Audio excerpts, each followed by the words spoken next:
Ipinanganak si Johann Agricola. Namatay siya September 22, 1566. Si Johann Agricola ay isang German Protestant reformer. Noong panahon ng Protestantismo at Reformasyon, siya ay tagasunod at kaibigan ni Martin Luther. Na pagdating ng panahon ay naging isa sa mahigpit din na katunggali ni Martin Luther. Dahil nagkaroon ng paniniwala si Johann Agricola na ang kautusan o yung law ay hindi na raw nagbabind sa mga Kristiyano o hindi na nasasakop ng kautusan ang mga Kristiyano. So si Johann Agricola ang tinaguriang unang tao na naging founder ng antinomianismo. Antinomianismo ay dalawang word, ibig sabihin yung anti ay laban at yung nomos naman ay batas. Pag pinagsama yung antinomianismo, ang ibig sabihin laban sa batas o against law, anti-law. So si Johann Agricola ang itinuturing na ama ng antinomianismo. Ang antinomian ay isang doktrina o katuruan na kumahawak sa prinsipyo na ang kaligtasan ay sa pamamagitan ng pananampalataya lamang at ito ay biyaya ng Diyos. Tama po doon sa parte na yun. Pero naniniwala rin na ang antinomians na ang pananampalataya lamang yung security nila na kahit yung kanilang buhay ay hindi nabago, sila pa rin daw ay ligtas. Kahit walang bunga, sinasabi ng antinomians, basta mananampalataya ka, kahit panlabas lang, kahit hindi nagbabago ang buhay mo, ligtas ka pa rin. Ang pagkakaiba ng mga antinomian at mga Kristiyano ay yung pananaw sa kautusan at moral na paniniwala. Ang mga antinomian ay nagudyok na pananampalataya lamang, hindi kailangan makitaan ng bunga ang kaligtasan mo. Samantalang ang mga Kristiyano, sinasabi na ang kaligtasan ay sa pamamagitan ng pananampalataya kay Kristo. Ito ay biyaya ng Diyos at ang pananampalatayang yan ay magbubunga ng mga mabubuting gawa. So kilala si Johann Agricola sa kanyang salita na kung magkasala ka, maging masaya ka dahil wala itong consequences. So yung antinomianism. Noong Panginoong Jesucristo ay dumating dito sa lupa, nagkaroon siya ng isang babala sa mga mananampalataya noon na baka sila ay maging kagaya ng pananampalataya ni Johann Agricola. At tayo ay magpapatuloy sa ating pag-aaral ng Mateo. Tayo ay nasa Matthew 5, verse 17 to 20. Tayo muna ay manalangin bago natin umpisahan ang pagbabasa ng banal na salita ng Panginoon. Nakila namin Diyos na makapangyarihan. Salamat po sa umagang ito. Nawa sa pag-aaral namin ng iyong salita, makita namin ang pagkakaturo ng Panginoon kung paano ang kautusan ay nagbabind pa rin sa isang Kristiyano. Subalit, hindi nito kaya iligtas ang tao, kaya ang kaligtasan ay sa pamamagitan ng pananampalataya kay Kristo lamang at ito ay biyaya ng Diyos. At ito ay magbubunga ng mga mabubuting gawa. Nawa, sa pag-aaral namin, tumimo ito sa puso at isip ng bawat isa sa amin. Panginoon, wala po kaming magagawa kung wala ang iyong presensya at pagsama. Ang kapangyarihan ng Espiritu Santo ang kumilos sa aming kalagitnaan at magturo sa amin. Tignan mo po ang tenga ng bawat isa at gamitin mo lamang ang iyong abang lingkod bilang daluyan ng pagpapala at biyaya mo. Ito ang aming panalangin sa pangalan ng Panginoong Jesus. Amen. Makibukas po kayo sa akin sa Mateo 5, chapter 17, verse 20. Matthew chapter 5, verse 17 to 20.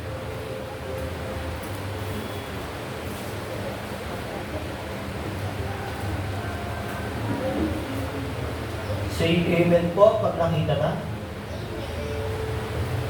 Sabi diyan sa 17, katuruan tungkol sa kautusan.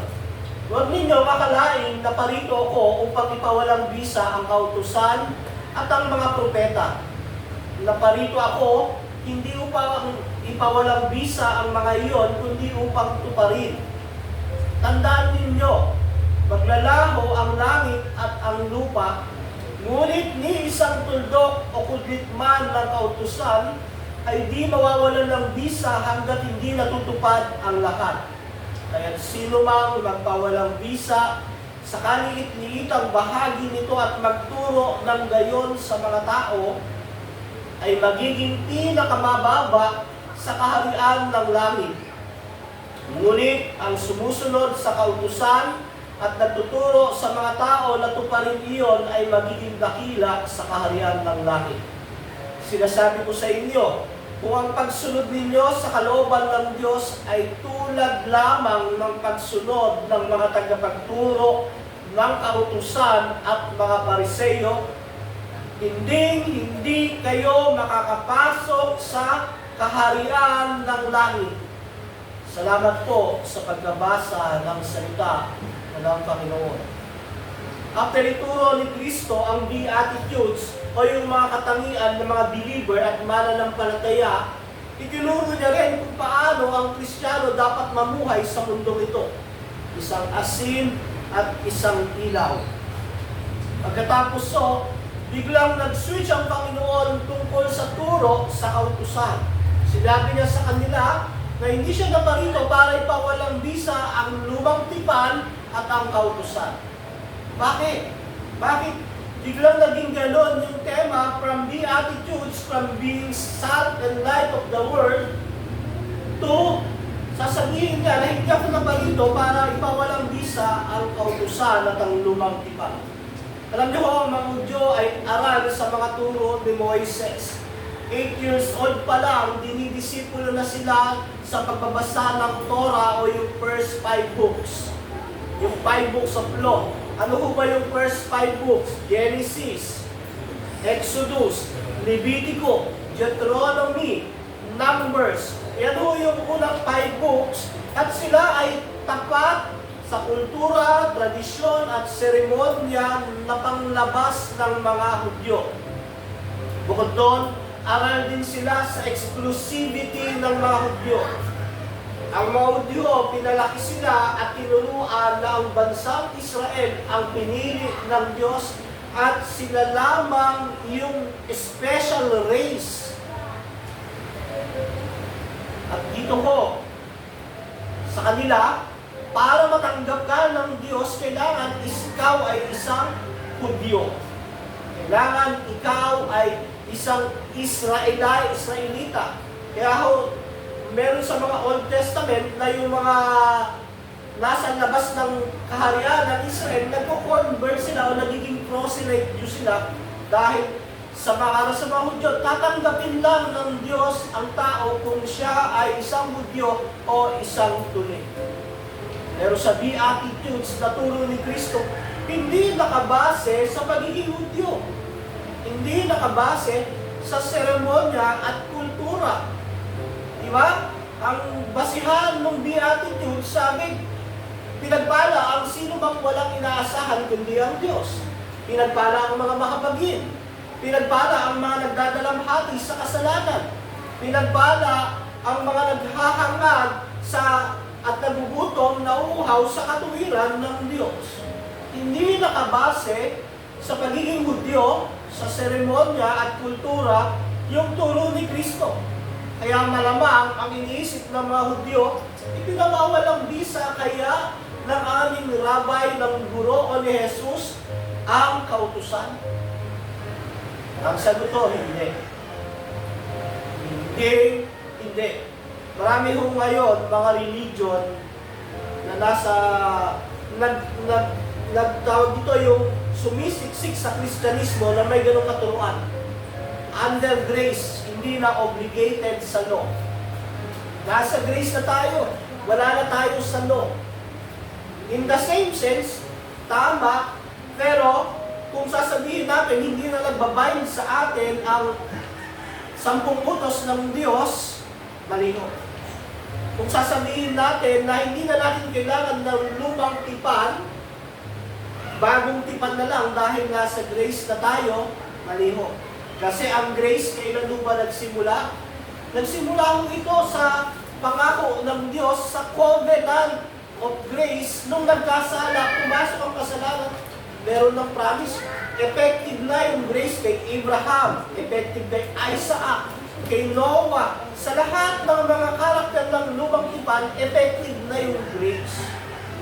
Pero meron yung mga katuruan sa paligid na nagsasabi na wala ng law. Pero hindi yun. Kasi sinabi ni Kristo, huwag din niyo akalaing na parito ako upang ipawalang bisa ang kautusan at mga propeta.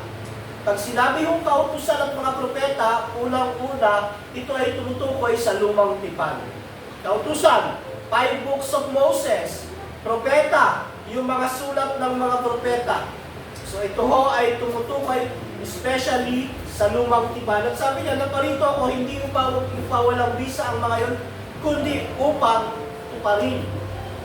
At dinugtungan niya, tandaan ninyo, maglalaho ang langit at lupa, ngunit ni isang tuldok o kundikma na hindi mawawala ng bisa hanggat hindi natutupad ang lahat. In the same sense, hindi naman talaga nakapagliligtas ang 10 utos. In the same sense, grace naman talaga nakapagliligtas mula pa nung panahon ni Adan hanggang sa panahon natin.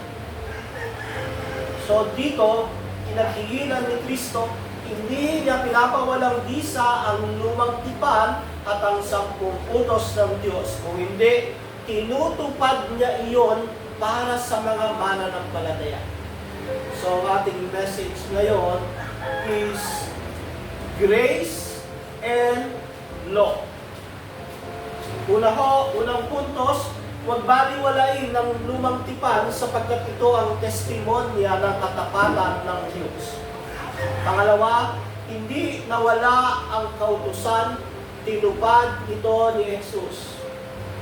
Pangatlo ho, ang biyaya ng Diyos ay hindi nagpapababa sa pamantayan para sa kabanalan. Ang biyaya ng Diyos ay hindi nagpapababa para sa pamantayan sa kabanalan. So nung nagturo si Kristo, sabi niya, hindi ko pinapawalang bisa ang kautusan, hindi ko ito binubura, kundi tinutupad.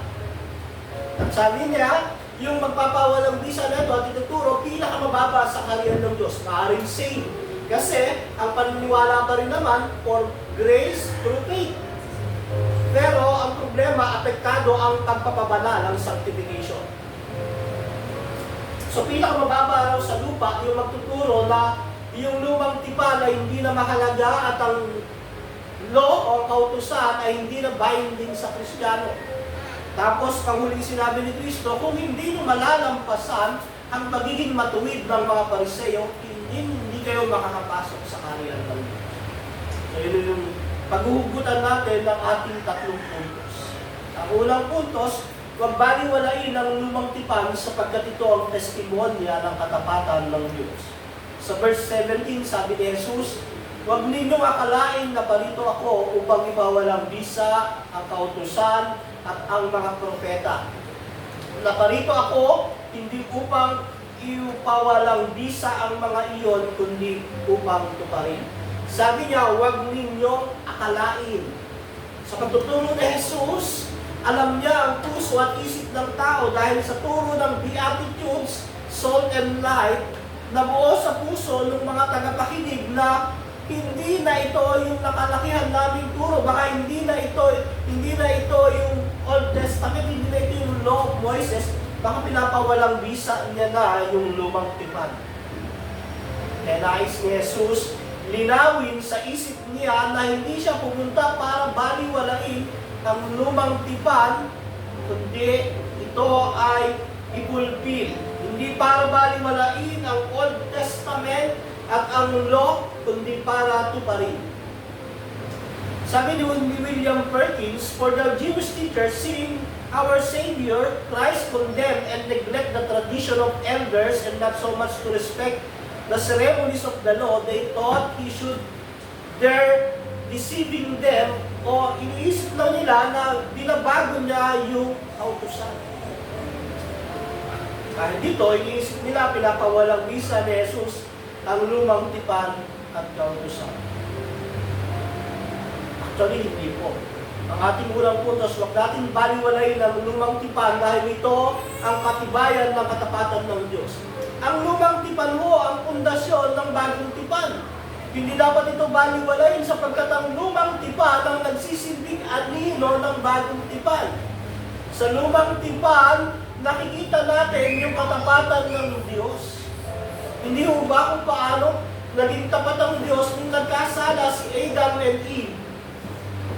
Pumasok ang kasalanan, ipinangako yung tagapagligtas, at dumami yung tao, patuloy na nag-e-evolve, lumalaki yung kasalanan, nagtira pa rin siya ng 8 tao para mapanatili yung pangako niya kay Eva at Adan. Sino ang 8 tao nito? Si Noah. Hindi niya ginunaw ang buong mundo, kahit lahat ng tao makasalanan, tinira niya yung 8 dahil tapat ang Diyos. Pagkatapos nadunawi ng mundo, may 8 natira, nagbigay ulit siya ng pangako, hindi niya nadudunawi ng mundo sa pamamagitan ng baka. Nag-covenant siya kay Abraham, kay Isaac, kay Jacob, kay Moses, kung paano naglaan siya ng isang bansa kung saan manggagaling ang Mesaya at tagapagligtas, ang Panginoong Jesucristo. Kaya nga ho, mga kapatid, pag mali tayo ng pangunawa sa lumang tipan, mali ang pagiging pangunawa natin sa bagong tipan. Mapansin nyo, maraming iba't ibang katuruan sa paligid. Merong marasyonismo, sinasabi nila, si Yahweh masama, si Kristo yung mabuting Diyos. Kasi mali yung pagkaunawa nila sa lumang tipan. Kasi sa lumang tipan, nakikita natin doon kung paano pinapapatay ng Diyos yung mga kalaban ng Israel. Bakit? Dahil ba ganun ang Diyos? Hindi. Dahil sa kasalanan, dahil sa kabanalan, katarungan ng Diyos. So kung babaliwalain natin ang lumang tipan, hindi natin makikita ang katapatan ng Diyos. Kung paano ipinangako ang Kristo dumating sa bagong tipan, yung fulfillment noon na hindi nakita ng mga nasa lumang tipan na tayo, alam natin na dapat pahalagahan natin yung lumang tipan. Dahil pag binabasa natin ito, nakikita natin ang Kristo, ang Mesaya, ang tagapagligtas. Hindi pinawalang bisa ng Diyos ang lumang tipan, ito ay kanyang tinupad. Lahat po ng tinuturo sa lumang tipan ay tungkol kay Kristo. Si Kristo, yung larawan nung nagkasala si Eva at Adan, larawan nung tupa na kinatay ng Diyos at idinamit sa kanila. Si Kristo ay larawan nung binhi ng babae na dudurog sa ahas. Ang krus ni Kristo ang larawan ng barko ni Noah, na lahat ng magtitiwala kay Kristo, nasa loob ni Kristo, hindi mapapahamak. Lahat po ng tinuturo sa lumang tipan ay tinupad lahat ni Jesus. Kaya hindi natin pwedeng ipawalang bisa. Hindi natin pwedeng pag-aralan, hindi natin pwedeng baliwalain. Sa ang pagkakita na tinutupad ni Jesus ang kautusan ay tumutulong sa atin na makita ang kaugnayan nito sa atin ngayon. Kaya kung inaaral natin yung covenant theology, pag inaaral natin yung Old Testament, sa panahon natin, makikita natin na creation pa lang, andun na yung katapatan at biyaya ng Diyos, kung paano lumasok yung kasalanan, kung paano pinipreserve ng Diyos yung tao na makasalanan hanggang dumating yung magliligtas sa kanila. Hanggang sa panahon natin na kung paano tayo makasalanan, naligtas sa pamamagitan ng biyaya ng Diyos. So, hindi yung inalis ni Kristo ang lumang tipan at mga prinsipyong hinihingi ng Diyos dito. Tinupad niya ito. Halimbawa ko, sa lumang tipan, hinihingi ng Diyos yung pagbabayad sala sa kasalanan. Paano nagbabayad sala sa kasalanan ng mga tao sa lumang tipan? Nagdadala ho sila ng isang hotdog. Pag dinala nila yung isang hotdog, ililipat yung kasalanan ng tao sa hotdog, ibibigay sa pari bilang tagapamagitan. Kakatayin yun, susunugin, huhupa yung puot ng Diyos sa kasalanan ng tao sa lumang tipan. Hindi ho nawala yung paghingi ng Diyos sa pagbabayad sala. Ang kaibahan lang natin, hindi na tayo nagdadala ng hayop, hindi na tayo nagdadala ng alay para sa ating kasalanan. Tinupad na ni Kristo iyon para sa atin. Alam na lang ginagawa natin, mga kapatid. Sumasamba tayo pag linggo, inaalala natin ang ating Panginoon na namatay para sa atin. Kaya nga, mabiyaya sa bagong tipan. Sa bagong tipan, hindi mo kailangan bumili ng hayop. Hindi mo kailangan piliin yung pinakamagandang hayop para ialay. Sa bagong tipan, si Kristo, yung kordero ng Diyos na nag-aalis ng kasalanan sa mundo ito. Every Lord's Day, mga kapatid, tuwing sasamba tayo, tuwing makakita tayo ng binabautismuhan, tuwing sasama tayo sa Lord's Supper, inaalala natin yung pagbabayad sala na nire-require ng Diyos sa lumang tipan na pinulpil ni Kristo sa bagong tipan. Nawala ba yung prinsipyo ng lumang tipan? Hindi po. Yun pa rin. Kailangan pa rin ng Diyos ng pagbabayad sala. Pero si Kristo ang tumupad nito. Bukod doon, hindi natatapos ang pagkakaroon ng tagapamagitan sa Diyos. Sa lumang tipan, nire-require ng Diyos na merong tagapamagitan sa taong makasalanan. Sino ito? Yung mga pari po sa loob ng templo at tabernakulo. Sila yung nagsisilbing mediator, sa kanila ibibigay yung alay, maglilinis ng kasalanan ng pari, saka siya ang mag-aalay para sa taong makasalanan. Ganun ho sa lumang tipan. Nire-require pa rin ng Diyos ang tagapamagitan para sa taong makasalanan. Nawala ho ba yun? Binura ba ni Kristo? Hindi ho. Tinupad niya yun. Siya ang naging punong pari at tagapamagitan sa taong makasalanan at banal na Diyos. Kaya ang mga Kristiyano, wala na tayong pari kundi si Kristo. Lahat po tayo ay mga pari dahil kay Kristo. Siya ang ating punong pari. Yung tinatawag na high priest. Nawala ho ba yung lumang tipan na nagre-require ng Diyos ng tagapamagitan? Hindi ho. Tinupad ni Kristo yon bilang siya yung naging punong pari ng mga mananampalataya. Isa pang halimbawa, sa lumang tipan, kailangan ng Diyos ng magpapahayag sa Kanya bilang Kanyang propeta. Sa lumang tipan, ang Diyos nakikipag-usap sa propeta. Pero sabi sa bagong tipan, dumating yung anak ng Diyos, siya yung mismong salita ng Diyos. Hindi na magsasalita ang Diyos sa tao dahil yung mismong salita ng Diyos bumaba naging tao. Sa binasa natin kanina, John 1:1, in the beginning was the Word, and the Word was with God, and the Word was God. Sabi sa John 1:14, nakasama namin ang salita at nabuhay siya. Sa piling namin, nakita namin ang kagandahang loob ng Diyos at ang kaisa-isa niyang anak. Nawala ho ba yung pangailangan ng Diyos ng propeta? Hindi ho. Tinupad lahat ni Kristo yun. Si Kristo ang naging propeta natin. Hindi lang basta propeta. Siya ang pari, siya ang hari, siya ang Panginoon ng tagapagligtas. Siya ang Diyos. Kaya ho yung nagbabaliwala ng lumang tipan, hindi nila inaaral, hindi nila inuunawa, delikado sila sa error. Kaya ho, sabi ko sa inyo, pag nag-aaral tayo yung Genesis, pag mali ang take nyo, pagkaunawa nyo, maaaring mali na yung mga susunod na pag-aaral nyo sa bagong tipan. Nanatili ang mga prinsipyo ng lumang tipan, subalit ito ay nasa mas mainam, ito ay tinupad lahat kay Kristo. Kaya ang point, kapatid, ang lumang tipan ay hindi mawawala kailanman, hindi dapat baliwalain, sapagkat ito ang pagpapatunay ng katapatan ng Diyos sa kanyang mga tao at pangako. Mula sa pagkabigo ng tao, nangako ang Diyos ng tagapagligtas, Pagdating ng tagapagligtas, ang Panginoong Jesucristo, tinupad niya lahat ito. Kaya ang challenge, aralin ang lumang tipan gamit ang salamin ng Panginoong Jesucristo. Kung babasahin mo ang lumang tipan, dapat si Kristo ang makikita mo. Kung aaralin mo ang lumang tipan, dapat si Kristo ang bida. Sapagkat ang bawat kwento, pangako, pagpapala sa lumang tipan ay tinupad ng Diyos sa bagong tipan sa pamamagitan ni Jesucristo. Kung gano'n mo ang bagong tipan at nabubuhay tayo sa ganong panahon ngayon, hindi ba sapat yun para maging tapat tayo sa Diyos?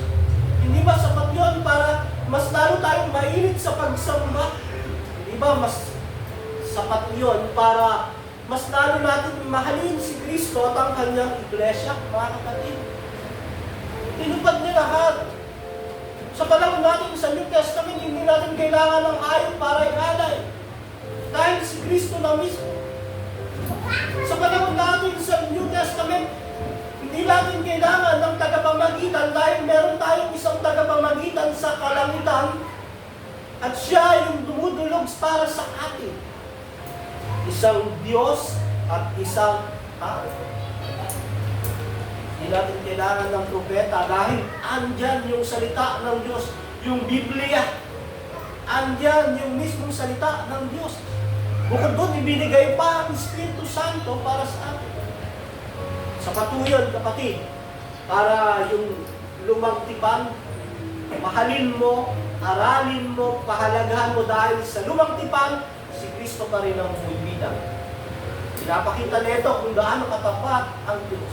Every time mo, binabasa namin yung Old Testament, nakikita ko ang Diyos tapat na tapat sa kanyang salita at sa mga taong pinili niya bago malikhain ang mundo, kung paano yung proseso na ginawa ng Diyos kahit nagkakasala ang mga tao, ang bansang Israel, ginagawa ng Diyos, gumagawa siya ng bagong tipan, bagong covenant, ginagawa ng Diyos, pinipresent, ginagawa ng Diyos, inaalagaan, minamahal kahit sumasamba sa Diyos.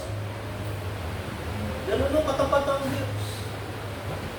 Ipinakita ito sa pamamagitan ng Panginoong Jesucristo. Muli, ang unang puntos, hindi dapat baliwalain ang lumang tipan sapagkat ito ang testimonya ng katapatan ng Diyos. Kaya sabi ni Jesus, huwag ninyong akalain na parito ako upang ipawalang bisa ang kautusan at mga propeta. Ibig sabihin ang Old Testament.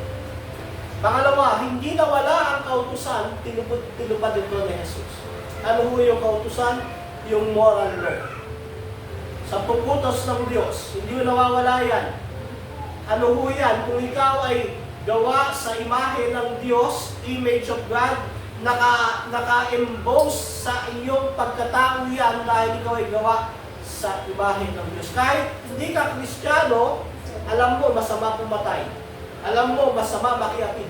Kahit wala kang Diyos, sa kaisipan mo, alam mo masama magnakaw. Bakit? Kasi gawa ka sa image of God, naka-impose yung 10 commandments sa iyo.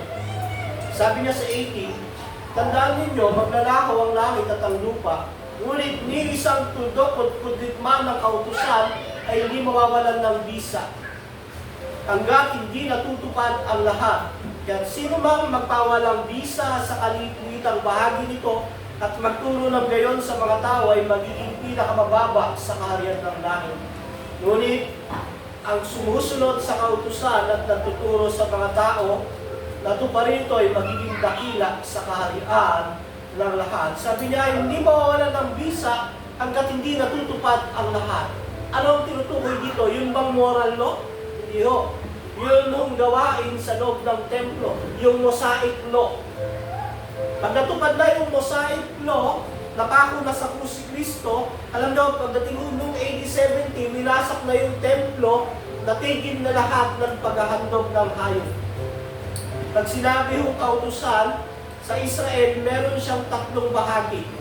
Moral law, 10 commandments, ceremonial law, yung civil law. So, nung dumating si Kristo, natanatigil na yung ceremonial law. Bakit? Kasi siya na yung handog. Yung civil law, para sa mga Israelita yun. So ang naiwan, yung moral law o yung 10 utos ng Diyos.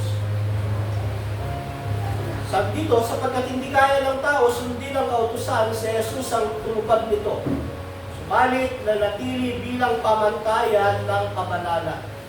So yung mga antinomians, maaaring save sila by faith through Christ, dahil grace yun ng Diyos. Ang problem, yung sanctification.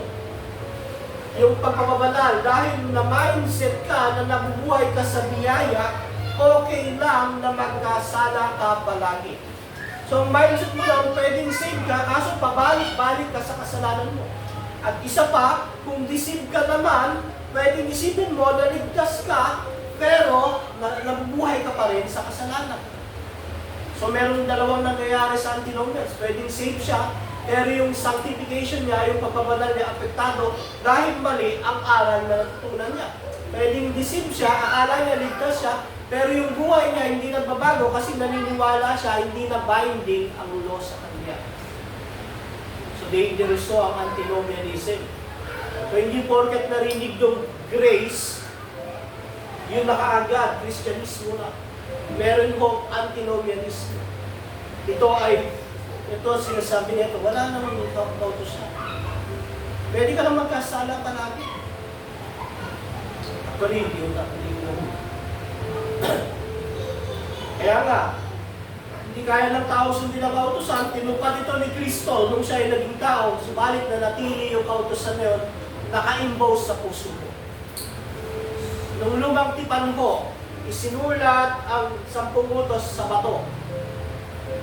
Sabi sa Jeremiah 31:31, sa bagong tipan, isusulat daw ng Diyos ang kanyang kautusan sa puso ng mga tao. Sa tingin nyo, ano ang sinulat sa papuso ng mga tao?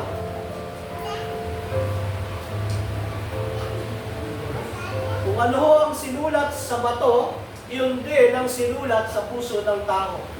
Naiba lang yung sulatan, pero yun pa rin ang sinulat ng Diyos.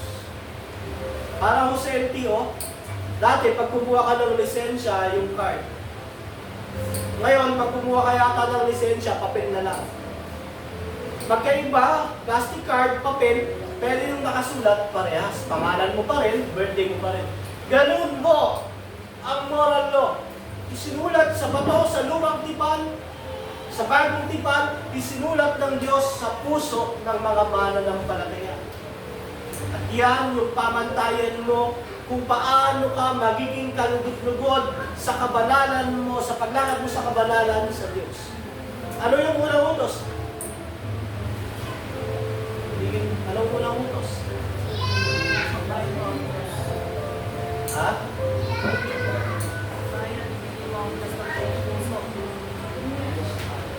Ikaw magkakaroon ng ibang Diyos maliban sa akin. Tama ba? Dapat, wala kang ibang Diyos kundi ako Diyos. Huwag kang sasamba sa ibang Diyos. Pero ipamantayan yung 10 Commandments. Pero hindi yung nakapagligtas yan, mga kapatid. Ang gagawin lang niyan, kung ikaw ay wala kay Kristo, ipapamukha niyan sa'yo na wala kang kakayahang makaligtas. Pero pag ikaw ay nasa Kristo, ang gagawin yan, papasalamatan mo si Kristo kasi ginawa niya yan para sa iyo at sa kapangyarihan ng Espiritu Santo, magagawa mong tugdin yan. Hindi dahil sa iyong sariling lakas, kundi dahil kay Kristo. Sabi ni Kristo, mas madali pa raw maglaho ang langit at lupa kaysa mapawalang bisa. Maglalaho ang langit at lupa, pero yung kautusan hindi maglalaho. Sabi ni Jesus, ni walang isang tuldok o sa salitang Hebreo ay iota o jot na mawawala sa kautusan. Ang gusto niyang sabihin, kahit yung tuldok sa kautusan, kapatid, mapagkakatiwalaan at magagamit mo para sa pamumuhay mo. Kahit yung pinakamaliit na detalye sa Old Testament, sa kautusan, hindi mawawalan ng bisa. Sa kanong nabuhay si Kristo, hindi man lang niya sinuway kahit isang beses ang kautusan. Alam niyo ang pinupuna ni Jesus dito? Yung maling interpretasyon ng kasulatan, hindi ho yun nakasulat sa kasulatan. Yung interpretation ng pinupuna ni Jesus, hindi yung nakasulat doon sa kasulatan. Parang ganito yan. Yung Bible ho, walang mali. Walang mali ang Biblia. Pero, ang problema, yung nag-i-interpret, ang may mali. Hindi pinupuna ni Kristo yung kautusan at kasulatan o yung moral law, yung Old Testament. Ang pinupuna niya yung maling interpretasyon ng mga tao. Kaya nga ho, sabi niya, sino mang sumuway sa isa sa pinakamaliit na utos na ito at magtuturo ng gayon sa mga tao ay tatawagin pinakamaliit sa kaharian ng langit. Pero yung gagawa at ituturo ang mga ito, tatawagin dakila sa kaharian ng langit. Tinuturo ni Kristo ang kahalagahan ng pagsunod sa kautusan, sapagkat ang kautusan ay hindi nababago at walang hanggan. Kaya ang pinakamas sumaway sa maliit na utos, maaaring ligtas, pero pinakamababa sa kaharian ng Diyos. O maaaring disip. Wala akong hanggan ang Ten Commandments. Ang nagpapawalang bisa nito ay pinakamalit sa kaharian. Ano yung point natin? Yung moral law ay still binding, pero not for salvation of believer, but for sanctification, pagpapabalan. Ito yung standard ng kabanalan ng Diyos. Alam nyo, nung bago akong mananampalataya, antinomian sa bilip ko. Under grace na ako, wala na ako sa law. Pero habang inaaral ko ang Biblia, nakita ko, ang law pala ay binigay ng Diyos sa mga taong nasa imahe niya. So, binding sa atin. Pero never for salvation. Dahil hindi mo kayang tuparin yan.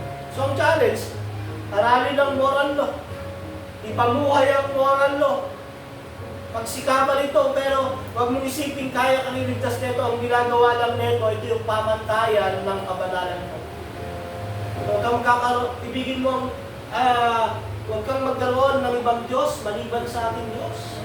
Huwag mong gagamitin ang kanyang pangalan. Sambahin mo siya lamang ang dapat mong sambahin. Yung fourth commandment, ipanginin mo ang araw ng Sabat. Actually, yan ang issue sa NCT ngayon. Yung iba, hindi na raw binding ang Sabat. Kaya ang worship nila, Monday, Tuesday, kung kailan na lang gustong sumamba. Pero hindi yun. Violation pa rin sa moral law. Yung Christian Sabbath. Debate yan sa loob ng mga churches at theologian. Pero tayo, dahil nga kasama siya sa moral law, kailangan natin sundin. So, yan yung challenge sa atin mga kapatid. Pangatlo at huling puntos, matatapos na tayo, natok na kayo. Tandaan nyo ho, ang pinakamahalagang ministry. Hearing ministry mga kapatid. Pag araw ng pagsamba, ang pinakamahalagang ministry, hearing ministry.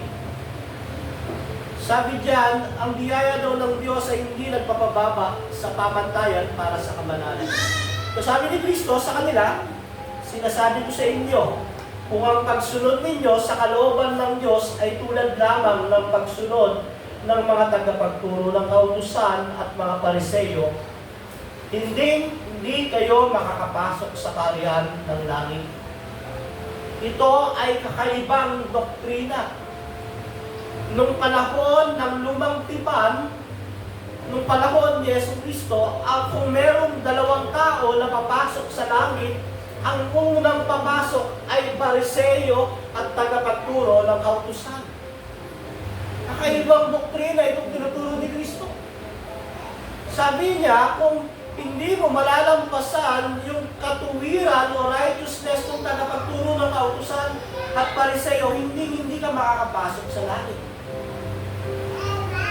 Very kakaiba tong doctrines na to nung panahon nila dahil nga kung meron dalawa na ituturing na banal, ang una roon yung tagapagturo ng kautusan at pariseyo. Sapagkat nung panahon nila, ang mga tagapagturo ng kautusan at mga pariseyo ang nagsisilbing pinakamataas sa antas ng relihiyon. ang mga Pariseo at tagapagturo ng kautusan, umuupo sila sa upuan ni Moises.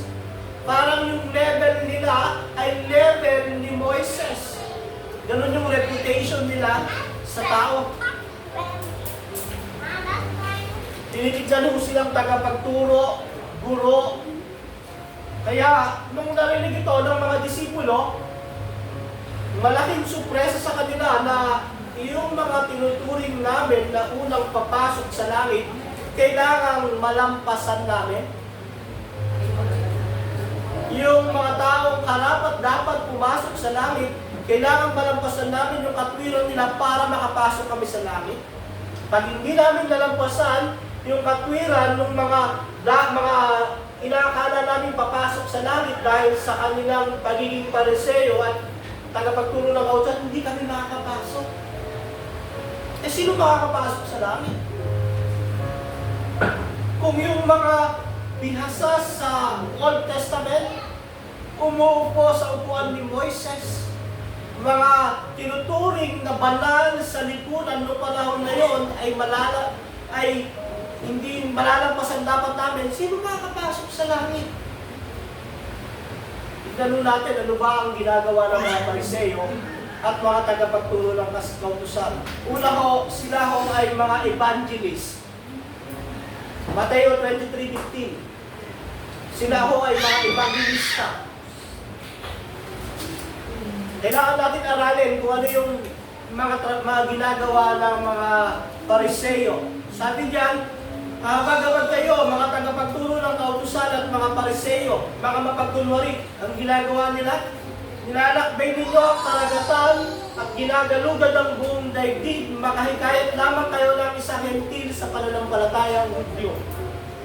So ang mga Pariseo, tagapagturo ng kautusan, naglalakbay sa karagatan, ginagalugad ang buong daigdig, makapag-evangelize lamang ng isang hentil para maging Hudyo. Nagawa mo na ba yun, kapatid? Pupunta ka halimbawa ng Sambales, meron ka lang share ng gospel. Ang mga Pariseo ginagawa ito, pupunta sila tatawid sila ng dagat para sa isang hentil para maging Hudyo. Ikaw, kapatid, kailan huling nagawa iyon? Pupunta ka ng Mindanao, meron ka lamang madalang isang kaluluwa. Pero sabi ni Kristo, kailangan malampasan niyo yan. Kailangan malampasan niyo yan. Pangalawa, ang mga Pariseo nagtatithes. Matthew 23:23. Sabi diyan, kahabag-habag kayo, mga tagapagturo ng kautusan at mga Pariseo, mapagkunwari. Nagbibigay kayo ng ikasampung bahagi ng maliit na halamang tulad ng yerbabuena, ruda at liga. Nagbibigay sila ng kanilang ikasampung bahagi ng mga halamang mahalaga, nagtatithe sila. Tayo ba pinipilit ba kayo ni Pastor mag-tithe? Hindi mo. Pero itong mga paris nila to, nagtatithe sila.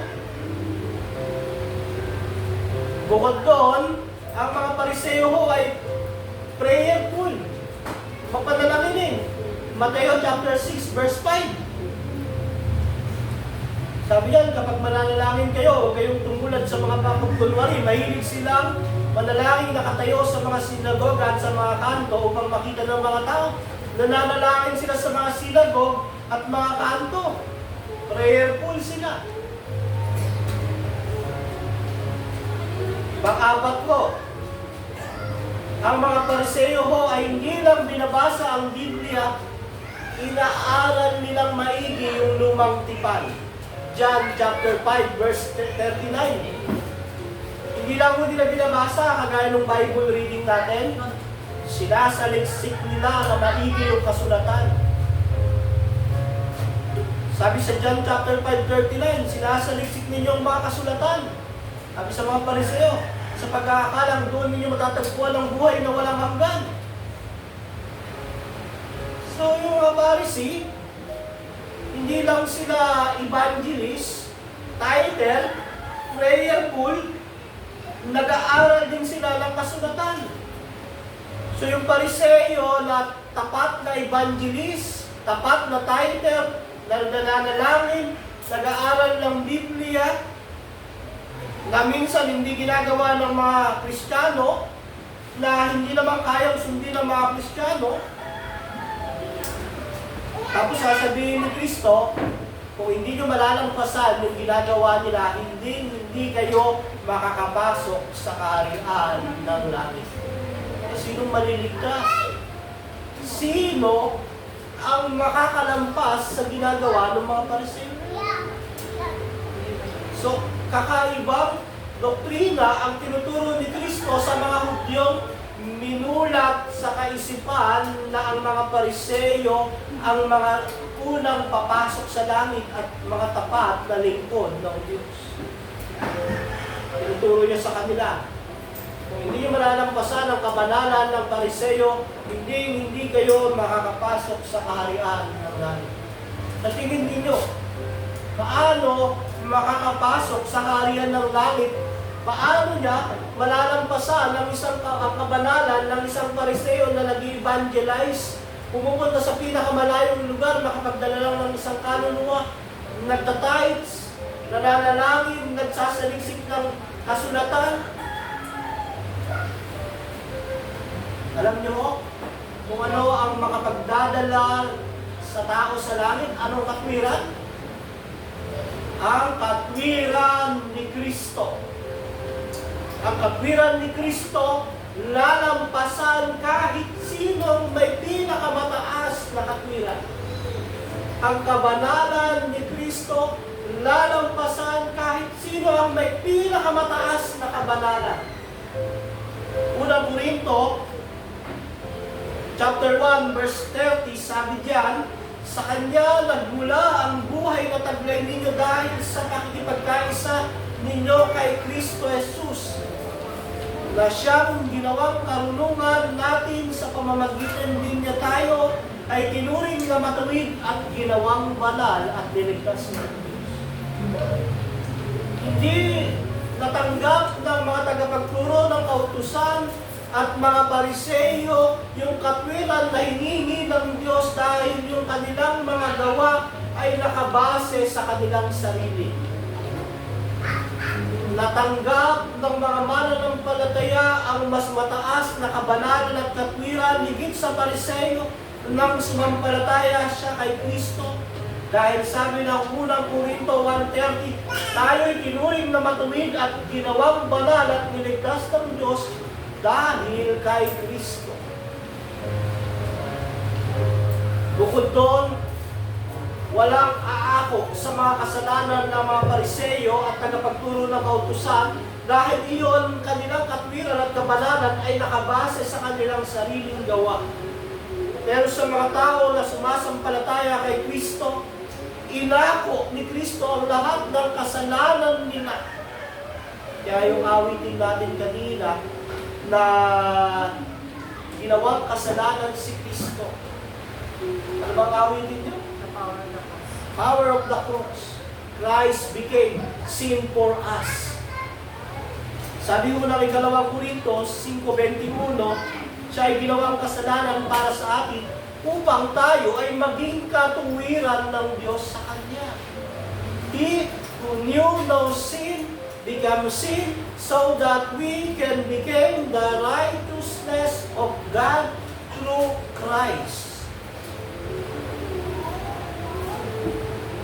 Kaya ho, nung sabihin ni Kristo sa mga tagapakinig na kung hindi nyo malalampasan ang katwiran ng mga Pariseo, hindi kayo makakapunta sa langit, sinasabi niya na kung sa sarili nyong gawa, lakas, reliyon, hindi kayo maliligtas unless ipagkatiwala ninyo kay Kristo ang lahat. May isang testimony ng isang dating Pariseo kung paano niya iliwanan yung dati niyang relihiyon, yung dati niyang katwiran nung siya ay sumampalataya kay Kristo. Ito ho ay testimony ni Apostol Pablo sa Filipos chapter 3 verse 7 to 11. Samahan mo ako at basahin natin yung kanyang patutuko kung paano siya ay dating Pariseo, dating Israelita, Benjaminita, tinitingala sa lipunan, tinalikuran iyon dahil kay Kristo. Sabi o sa verse 7, ngunit dahil kay Kristo, ang mga bagay na pinapahalagahan ko noon ay tinuring kong walang kabuluhan ngayon. Oo, itinuturing kong walang kabuluhan ang lahat ng bagay bilang kapalit ng lalong mahalaga. Ang pagkakilala kay Kristo Jesus na aking Panginoon. Ang lahat ng bagay ay pinalagay kong walang kabuluhan at itinuring kong basura. Makamtan ko lamang si Kristo at lubos na makipag-isa sa Kanya.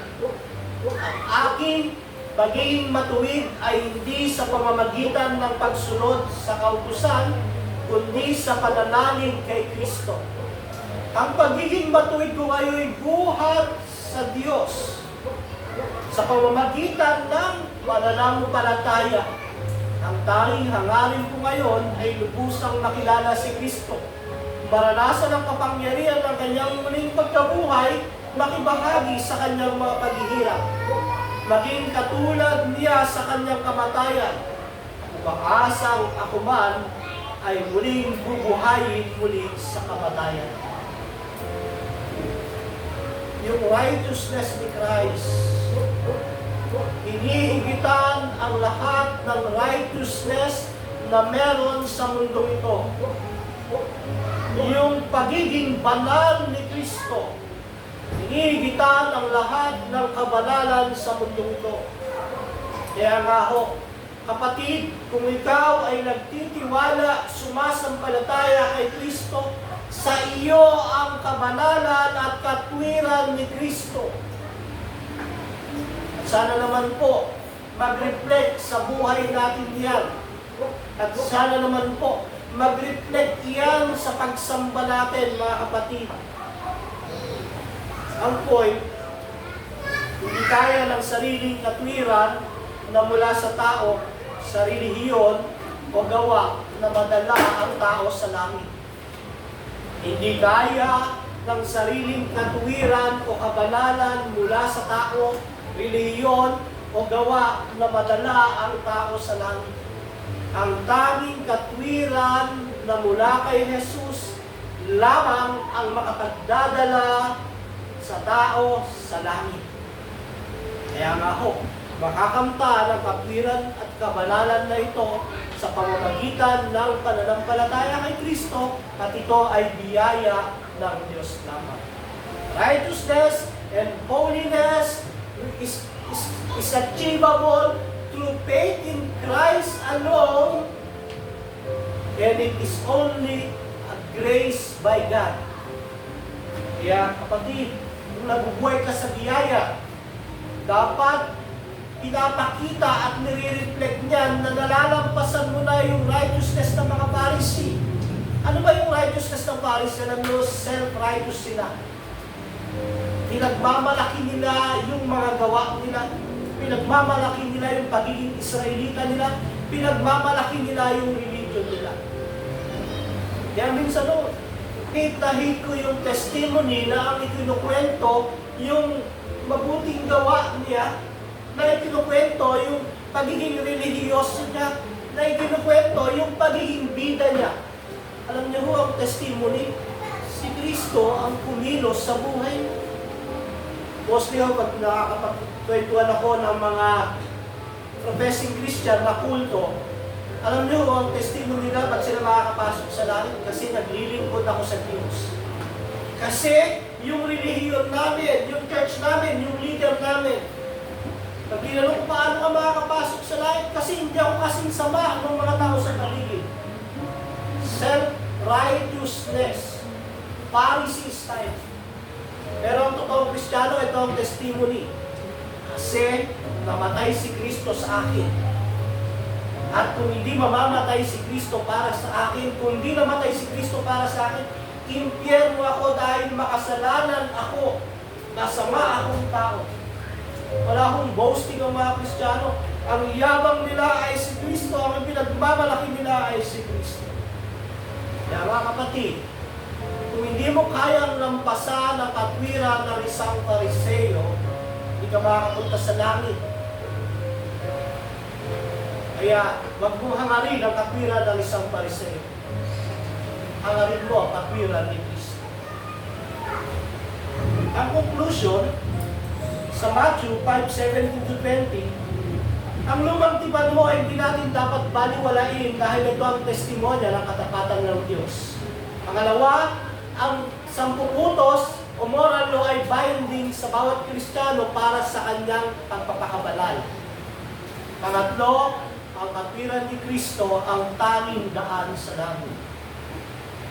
Kapatid, nasa iyo na ba ang katwiran ni Jesus? Nasa iyo na ba ang katwiran ni Jesus? Nasa iyo na ba ang kabanalan ni Jesus? Kung wala pa sa iyo ang kabanalan ni Jesus, matakot ka. Kung ang mga Pariseo na grabe ang pagka-religyoso, dedikasyon sa pagiging religious, hindi makakapasok sa langit, matakot ka. Kung wala pa sa iyo ang righteousness ni Christ, eto na yung panahon. Pagsisihan mo ang kasalanan mo, talikuran mo, sumampalataya ka na si Kristo lang ang makapagliligtas sa iyo. Na kung wala ang katwiran at kabanalan ni Kristo, hindi ka tatanggapin ng Diyos Ama dahil makasalanan. Ito na yung panawagan ng Diyos. Hingin mo ang katwiran ni Kristo. Hilusan ka ng Espiritu Santo. Sumampalataya ka at magtiwala sa Ebanghelyo na meron isang Diyos na nagkatawang tao, namuhay sa mundong ito ng perpektong buhay, ipinako sa krus, namatay, inilibing, umakyat sa langit, namamagitan hanggang ngayon sa langit, muling babalik para kunin yung mga tao na sumampalataya ka sa Diyos na to, ang Panginoong Jesucristo. Kaya kung wala pa ang katwiran ni Kristo, matangin ka kapatid. Sumampalataya ka kay Kristo at tanggapin mo siya bilang Panginoon at tagapagligtas dahil siya ang unang kumilos sa buhay mo. At kung nasa iyo naman na, kapatid, kung nasa iyo ang katwiran ni Kristo, ayan na, binugbog na. Commercial po muna, para hindi kayo antokin. Panghulihong challenge, kung nasa iyo na ang katwiran ni Jesus, paghawakan mo. Palaguin mo ang biyayang binigay ng Diyos. Mag-reflect sa buhay mo. Maging isang magandang testimony ka ng isang buhay na binago ni Kristo. Isang Kristiyano na pag nakikita nila ang Diyos sa iyo. Isang Kristiyano po na may pagmamahal sa Diyos, pagmamahal sa Iglesia, at pagmamahal sa kanyang kapwa. Naging pagpapala ang mensahe nito. At naging paalala rin sa bawat isa. Purihin natin ang Panginoong Jesucristo. Ang katwiran niya ay sumaating lahat. Tayo manalangin. Panginoon, salamat po sa